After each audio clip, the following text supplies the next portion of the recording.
Assalamualaikum warahmatullahi wabarakatuh. Perkenalkan, nama saya Adi Rahmat Safei dengan NPM 23570510414 dari kelas C. Di sini saya akan menjelaskan tentang aritmatika komputer.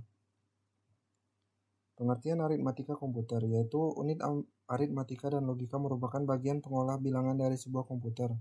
Di dalam operasi aritmatika itu sendiri terdiri dari berbagai macam operasi, diantaranya operasi penjumlahan, pengurangan, perkalian, dan pembagian. Selanjutnya ada struktur dan fungsi ALU. ALU memiliki berbagai komponen elektronika di dalamnya, yaitu berupa sekumpulan transistor yang dikenal dengan nama logic gates. Logic gates inilah yang berfungsi untuk melaksanakan operasi aritmatika dan operasi logika. Kumpulan susunan dari logic gates dapat melakukan perintah perhitungan matematika yang lebih komplit seperti perintah add untuk menambahkan bilangan atau divide atau pembagian dari suatu bilangan.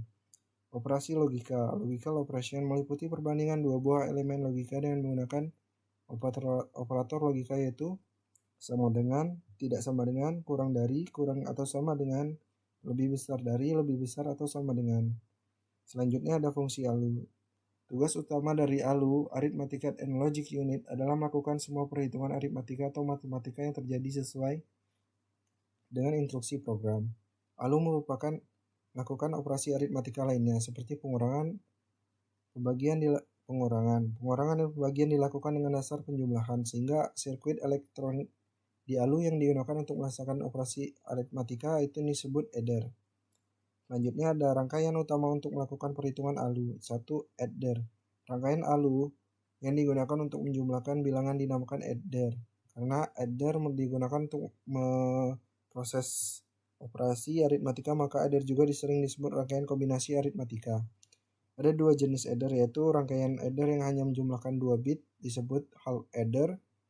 Dua rangkaian adder yang menjumlahkan 3 bit disebut full adder, dan rangkaian adder yang menjumlahkan banyak bit disebut parallel adder. Selanjutnya half adder.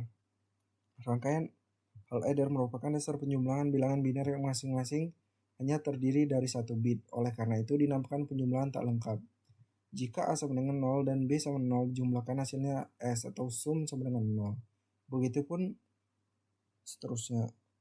Dengan demikian, hal adder memiliki dua masukan A dan B dan dua keluaran S dan C. Terlihat bahwa nilai logika dari sum sama dengan nilai logika dari gerbang SOR. Sedangkan nilai logika C sama dengan nilai gerbang logika N. Dari tabel tersebut dapat dibuat rangkaian hal adder seperti pada gambar berikut. Selanjutnya full adder. Full adder mengolah penjumlahan untuk 3 bit bilangan atau lebih, bit tidak terbatas. Oleh karena itu dinamakan rangkaian penjumlahan lengkap. Perhatikan tabel kebenaran dari full adder berikut. Selanjutnya representasi integer. Semua bilangan dapat direpresentasikan dengan hanya menggunakan bilangan 0 dan 1 untuk keperluan penyimpanan dan pengolahan komputer.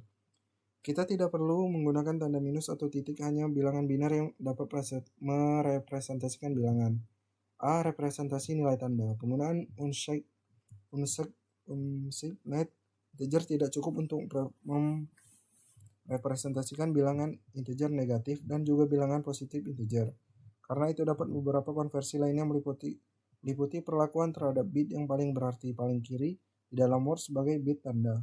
Yang kedua, apabila bit paling kiri sama dengan 0, maka suatu bilangan adalah positif. Sedangkan bit paling kiri sama dengan 1, maka bilangan bernilai negatif. Misalnya, plus 18 sama dengan 0010010. Begitupun dengan min 18 10010010. Selanjutnya, kekurangan representasi nilai tanda. Penambahan dan pengurangan memerlukan pertimbangan baik tanda bilangan maupun nilai relatif agar dapat berjalan pada operasi yang diperlukan. Terdapat dua representasi bilangan 0 pada gambar berikut. Hal ini tidak sesuai digunakan karena akan menyulitkan pemeriksaan bilangan 0. Itu yang selanjutnya ada integer aritmatika, representasi integer positif, negatif, dan bilangan 0. Bila sebuah integer positif dan negatif yang sama dengan direpresentasikan si magnitude, maka harus ada representasi bilangan positif dan negatif. Bila hanya terdapat sebuah representasi bilangan 0, maka harus ada representasi bilangan positif dan negatif yang tidak sama. Begitupun pada yang ketiga, pada kasus komplement 2 terdapat representasi bilangan n bit untuk min 2n tapi tidak terdapat untuk 2n. Selanjutnya, aturan untuk mendeteksi overflow.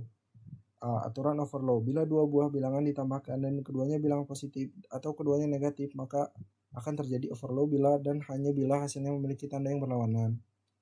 B. Aturan pengurangan. Untuk mengurangkan sebuah bilangan dari bilangan lainnya, anggaplah komplement 2 suprahead dan ditambahkan hasilnya ke minuet. 3. Pembulatan. Teknik pembulatan yang sesuai dengan standar IEEE adalah sebagai berikut. A. Pembulatan ke bilangan terdekat. Hasil dibulatkan ke bilangan terdekat yang dapat direpresentasi. Yang B. Pembulatan ke arah. Hasil dibulatkan ke atas arah yang tak terhingga positif. Pembulatan ke arah. Hasil dibulatkan ke atas arah tak terhingga negatif. Serta yang terakhir pembulatan ke arah O. Hasil dibulatkan ke arah 0. Selanjutnya adalah floating point presentasi, yaitu menyatakan sebuah bilangan besar atau kecil dengan menggeser titik desimal secara dinamis ke tempat yang sesuai dan menggunakan eksponen 10, 1, 0 untuk menjaga titik desimal itu. Floating point aritmatika yaitu 1. Aritmatika floating point penjumlahan pengurangan, 2. perkalian, dan 3. pembagi. Untuk floating point penjumlahan atau pengurangan yaitu langkah-langkahnya, bandingkan kedua bilangan dan ubah ke bentuk sesuai pada bilangan nilai eksponen lebih kecil. Yang kedua, lakukan operasi penjumlahan pengurangan. Dan yang ketiga, melakukan normalisasi dengan menggeser nilai matisa dan mengatur nilai eksponensialnya.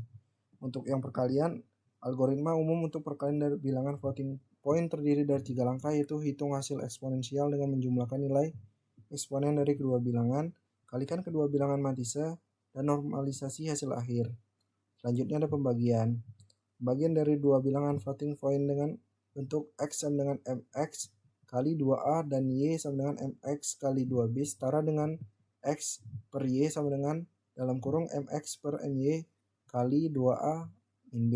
Algoritma umum untuk pembagian dari bilangan floating point terdiri dari 3 langkah, yaitu 1. Hitung hasil eksponensial dengan mengurangi nilai eksponen dari kedua bilangan, 2. Bagi kedua bilangan mantisa, 3. Normalisasi hasil akhir. Sekian penjelasan dari saya ucapkan terima kasih.